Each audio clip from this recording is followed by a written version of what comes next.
for recovery personnel to approach. Expect personnel alongside in the next few minutes. 9 నెలల సుదీర్ఘ నిరీక్షణ తర్వాత భూమి మీదకు డ్రాగన్ క్యాప్సూల్లో సునీత విలియమ్స్ తిరిగి వచ్చారు.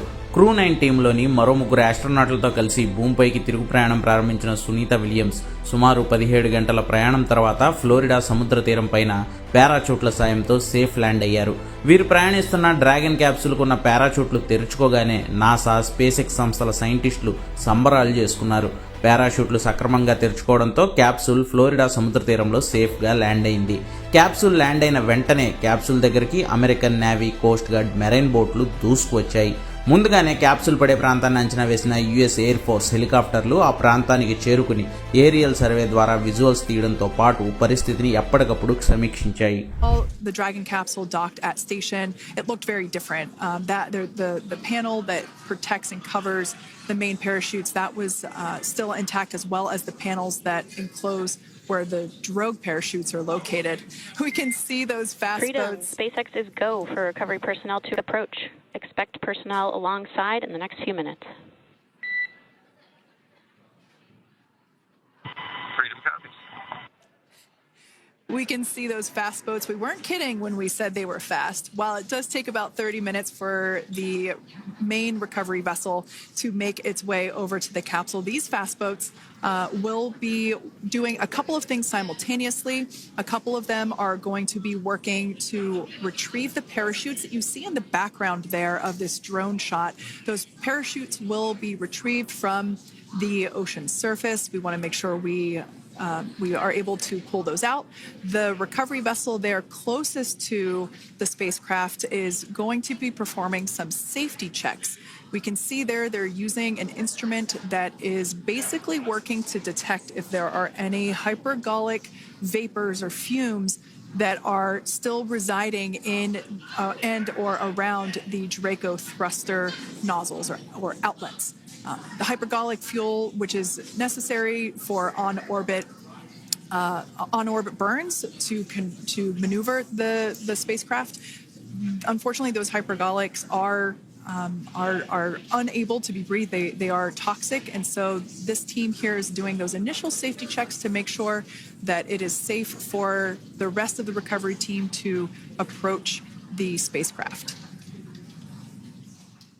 They're also checking to make sure that any residuals as stable one configuration. That's kind of the ideal configuration following splashdown. It's upright, and the Dragon capsule's in the right configuration for it to be hoisted into the recovery vessel Megan, which you do see a little ways off in your screen approaching.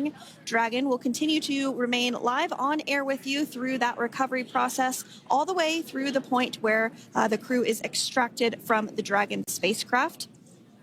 Now, if you are just joining us, the mission has gone smoothly so far.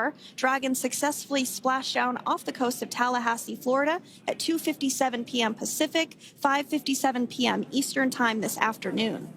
Approximately 17 hours prior to splashdown, Dragon autonomously undocked from the International Space Station, completed a series of departure burns, jettisoned its trunk section, and performed its final burn, the deorbit burn. This placed the Dragon spacecraft on a trajectory toward Tallahassee, Florida. Dragon successfully re-entered the Earth's atmosphere, followed by deployment of its parachutes to slow the spacecraft down to a gentle splashdown. We're now going to follow the Freedom. Hypergol sweeps and unfired ordnance checks are nominal. Rigging is in progress. Approximately 25 minutes until capsule lift. Were complete. They didn't find any of that upon those checks, so we'll continue to move through the timeline. Next up is a process called rigging, which you see happening right now on your screen. This is when a SpaceX recovery personnel actually works to climb aboard the capsule and work through procedures ahead of lifting onto the nest of the recovery vessel Megan. We heard it's going to be about 25 minutes or so until when it returns to Earth. It's just an initial check-in, make sure everybody is doing okay. They will also have another check-in with the flight surgeon once they are on board that recovery vessel that you see there in the background. We can now see that SpaceX recovery team member They're on top of the Dragon spacecraft. They are going to be working to install plugs in the Draco thrusters to ensure that none of those, and to ensure that no more hypergolic fumes or vapors come out from the Safes any pyrotechnics that may still be present on the vehicle and may automatically perform additional minor system reconfigurations. The astronauts will remain seated and in their suits at this point, but the onboard air conditioning keeps things temperature controlled inside the spacecraft so the crew remains comfortable, and the communication systems. Freedom, SpaceX, ComCheck. SpaceX, this is Freedom. We have loud and clear. Copy that, Freedom. Have you loud and clear as well, and Dragon to ground is no longer private.